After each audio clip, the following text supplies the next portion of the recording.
السلام عليكم ورحمة الله وبركاته. عاملين ايه؟ يا رب تكونوا في خير دايما ان شاء الله. متابعتنا النهاردة متابعة حزينة لخبر وفاة لاعب الزمالك السابق إبراهيم شيكا، اللي أعلن عن وفاته قبل حوالي ساعتين من الآن على صفحته الرسمية على مواقع التواصل الاجتماعي. طبعا الخبر نشر حالة من الحزن على مواقع التواصل الاجتماعي، لأن الجميع كان عايش مع إبراهيم شيكا ظروفه الصحية ومعاناته من مرض السرطان. إبراهيم شيكا كان نشر على صفحته على الفيسبوك فيديو من يومين تقريبا اتكلم فيه وطالب فيه متابعينه ومحبينه بالدعاء ليه، وقال ليهم ربنا يخليكم ليا، بحبكم قوي، ادعولي بالله عليكم. وكان طبعا ظاهر في الفيديو وهو بيعاني من ظروف صحية صعبة جدا. نشوف مع بعض الفيديو او اخر فيديو لإبراهيم شيكا قبل وفاته. ربنا يرحمه ويصبر اهله ومحبيه بإذن الله. أسوأ يوم عدى علينا الحين، أسوأ يوم. 8 ساعات عمالة أقل من النوم، لقيت نفسي عملت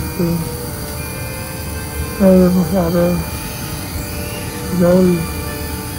ادعولي محتاج الله، ولا أجمع ربنا يخليكوا ليا، بحبكوا أوي، ربنا يخليكوا ليا.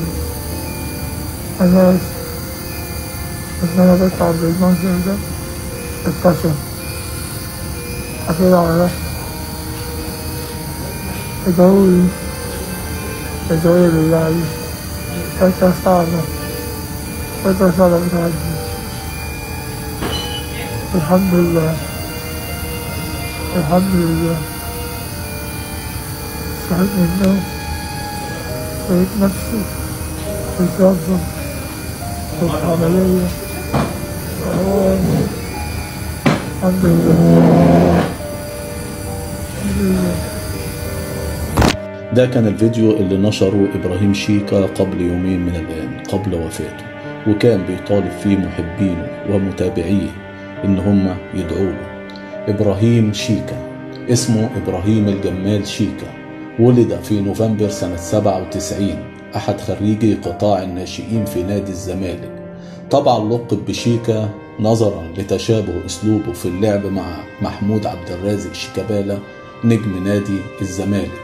بدأ إبراهيم شيكا مسيرته في مركز الظهير الأيسر داخل صفوف نادي الزمالك، ثم انتقل إلى صفوف نادي المقاولين العرب وهو سنه 19 سنة، ثم طلائع الجيش.